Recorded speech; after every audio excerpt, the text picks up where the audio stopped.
नमस्कार, मी स्नेहल. तडका विथ स्नेहलजी चॅनलमध्ये तुमचं मनापासून स्वागत. तर आज आपण हॉटेल स्टाईल पौष्टिक अशी दाल खिचडी कशी बनवायची ते बघणार आहोत. चला तर मग त्यासाठी काय काय साहित्य हवे ते बघूया. तर इथे मी 1 वाटी तांदूळ घेतलेला आहे, सोबतच अर्धा वाटी तूर डाळ, 1 चमचा मूग डाळ, 1 चमचा मसूर डाळ आणि अर्धा चमचा चणा डाळ. आपण या सर्व साहित्यांना छान 2 ते 3 पाण्याने स्वच्छ धुवून घेणार आहोत. मी धान्य छान स्वच्छ धुवून घेतलेलं आहे. आता एका कुकरमध्ये आपण याला ट्रान्सफर करणार आहोत आणि जेव्हा आपण दाल खिचडीसाठी ही खिचडी शिजवतो आहे तेव्हा पाण्याचं प्रमाण जास्त वापरायचं असतं. तर मी इथे साधारणतः 2 ग्लास एवढं पाणी वापरलेलं आहे.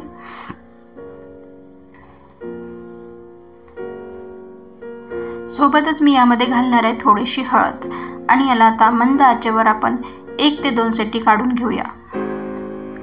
दाल खिचडीसाठी आपल्याला वेगवेगळ्या प्रकारचे व्हेजिटेबल्स हवे असणार आहे. तर मी यामध्ये घेतलं आहे फुलकोबी, बीन्स, टमाटर, लसूण, मिरची, कांदा, गाजर.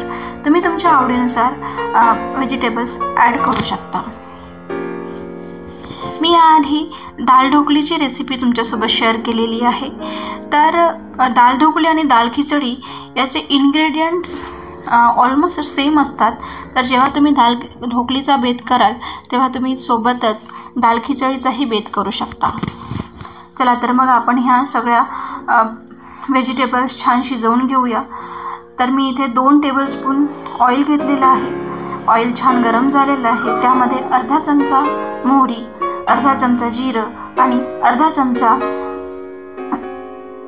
जिंजर किसून घेतलेला आहे आणि 8 ते 10 करी लिव्स मी तडक्यामध्ये ॲड करून घेतला आहे. सोबतच पाव चमचा हिंग पण मी ॲड करून घेतला आहे. हिंग दाल खिचडीमध्ये हा मेन इन्ग्रेडियंट्स असतो. सोबतच मी 2 बारीक मिरची ॲड करून घेतलेली आहे आणि थोडासा लसूण.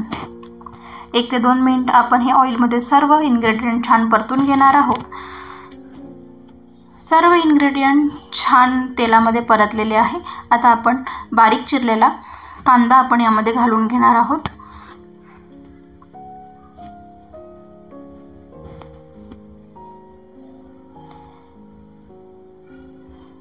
चला तर आता हा कांदा पण छान परतून झालेला आहे.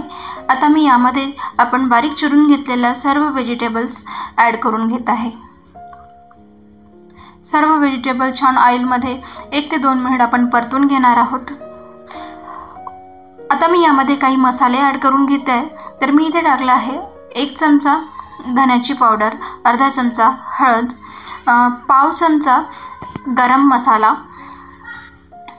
गरम मसाल्याने या रेसिपीला खूप छान वेगळी टेस्ट येतं. तर पाव चमचा तुम्ही गरम मसाला यामध्ये ॲड करू शकता किंवा स्किपही करू शकता. आता आपण यामध्ये घालून घेणार आहोत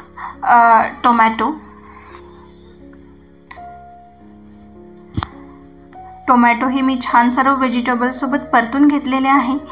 आता आपण यामध्ये घालून घेणार आहोत चवीपुरतं मीठ. आपण खिचडी शिजवताना त्यामध्ये मीठ घातलेलं नव्हतं, तर आता या भाजीमध्येच पुरेसं मीठ वापरायचं आहे. आता या भाजीला आपल्याला छान शिजवून घ्यायचं आहे. तर व्हेजिटेबल शिजायसाठी मी थोडंसं पाणी ॲड करून घेते आहे आणि आता 5 मिनटं या भाजीला आपण झाकून शिजवून देणार आहोत. 5 मिनटं झालेलं आहेत आणि व्हेजिटेबल्स छान असे शिजलेले आहेत. तुम्ही बघू शकता. आता एकीकडे आपण ही छान खिचडी शिजवून घेतली आहे. तुम्ही बघू शकता किती छान लुसलुशीत आणि मऊ अशी खिचडी शिजून तयार आहे. आता जो आपण भाजी तयार केली ती भाजी आपण यामध्ये ॲड करून घेऊया. सर्व इन्ग्रेडियंट्स 1 ते 2 मिनिट छान आपण मिक्स करून घेणार आहोत. तुम्ही कन्सिस्टन्सी पण बघू शकता. ही कन्सिस्टन्सी परफेक्ट आहे. तरी पण आपण थोडंसं याला पुन्हा पातळ या तुम्हाला हवी तशी कन्सिस्टन्सी तुम्ही ॲडजस्ट करू शकता. पण एक गोष्ट याच्यात नेहमी लक्षात ठेवायची असतं ती म्हणजे जेव्हा तुम्ही पाणी ॲड कराल तेव्हा त्याच्यामध्ये गरम पाणीच ॲड करायचं. जर थंड पाणी आपण यामध्ये ॲड केलं तर त्याला ते टेक्स्चर येत नाही. तर इथे ही खिचडी तयार आहे. मी याला 1 मिनिट झाकून शिजवते आहे. 1 मिनिट झालेलं आहे आणि ही परफेक्ट अशी हॉटेल स्टाईल खिचडी तयार आहे. याची टेस्ट पुन्हा एन्हान्स करायसाठी मी यामध्ये अर्धा चमचा बटर घालून घेतलेला आहे. तुम्ही बटरऐवजी तूपही घालू शकता आणि वरून थोडासा कोथिंबीर. तर इथे टेस्टी अशी हॉटेल स्टाईल दाल खिचडी तयार झालेली आहे. ही रेसिपी तुम्ही तुमच्या घरी नक्की ट्राय करा आणि तडका विथ स्नेहाजी चॅनलला लाईक, शेअर आणि सबस्क्राईब करायला विसरू नका.